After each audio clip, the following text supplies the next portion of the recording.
मेरे प्यारे विद्यार्थियों, YouTube के आसान ट्रिक नामक चैनल पर आप लोगों का बहुत बहुत स्वागत है।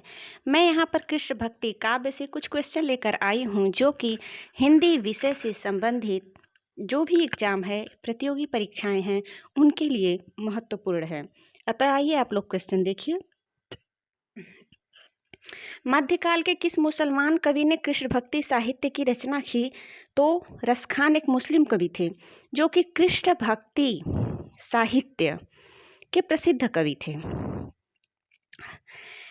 आगे देखिए, नंददास की किस कृति पर मुग्ध होकर उन्हें जड़िया उपाधि प्रदान की गई थी?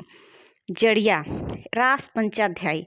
रास पंचाध्यायी नंददास जी की सर्वश्रेष्ठ कृति है, महत्वपूर्ण कृति मान सकते हैं इसको।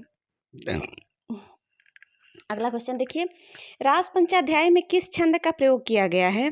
तो रास पंचाध्याय में रोला छंद का प्रयोग किया गया है। ओके, अगला क्वेश्चन देखिए यहाँ पर क्वेश्चन आंसर है, क्वेश्चन है उसका आंसर, इसलिए मैं यहाँ पर ट्रिक तो नहीं बता रही हूँ, लेकिन हाँ मैंने अपने अन्य वीडियो में ट्रिक बता रखी है, डिटेल में भी बता रखी है। अभी आगे बहुत कुछ बताना बाकी है आप लोगों को।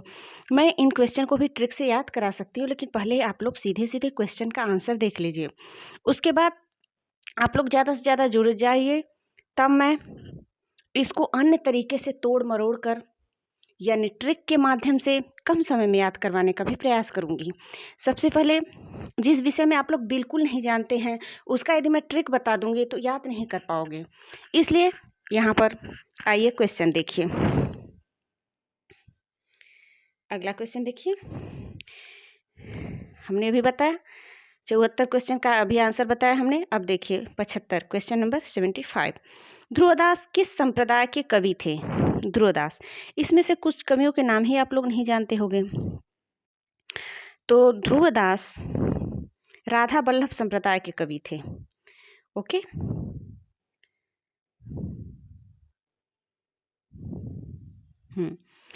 इन मुसलमान हरिजनन पे कोटिन हिंदू वारिये, भारतेंदु जी ने यह पंक्ति किस कवि के लिए कही है? आप लोग थोड़ा सा, मैं थोड़ा टाइम इसलिए दे रही हूँ कि आप लोग थोड़ा समझिए क्वेश्चन को, क्योंकि एक लाइन से क्वेश्चन बता देना और उसका आंसर बता देने से वह एक तरह से रटंत विद्या हो जाएगी।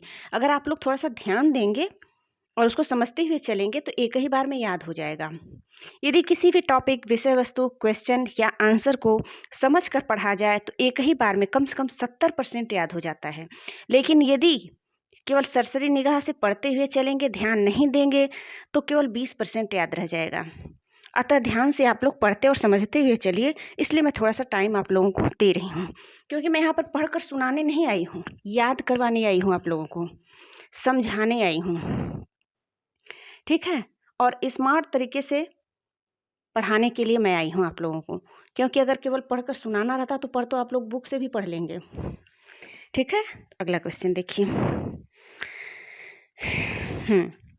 इन मुसलमान हरिजनन पर कोटिन हिंदू वारिये, भारतेंदु जी ने रसखान कवि के लिए कहा है।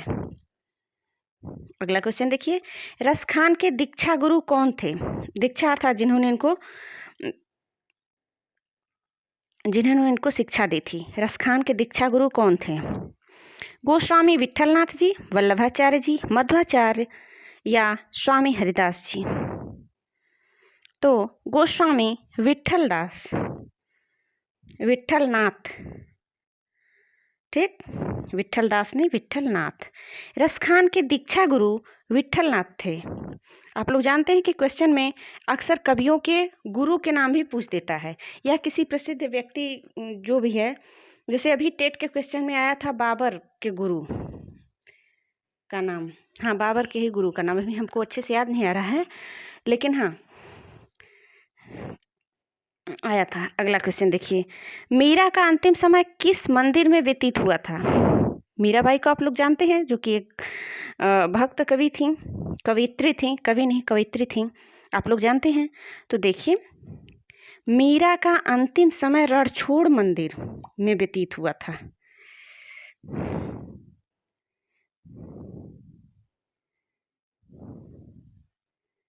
अगला क्वेश्चन देखिए, किस संप्रदाय में गद्दी सेवा का विधान है?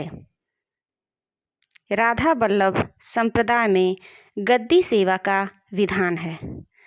श्री भट्ट किस संप्रदाय से संबंधित हैं? निम्बार्क संप्रदाय से संबंधित हैं। संतन को कहाँ सी करी सो काम, यह प्रसिद्ध पंक्ति किसकी है? कुंभन दास जी की है। ठीक, तो यहाँ पर मैं इस वीडियो को यहीं पर समाप्त करती हूँ। अगली वीडियो में मैं अन्य क्वेश्चन को लेकर आऊँगी। तब तक के लिए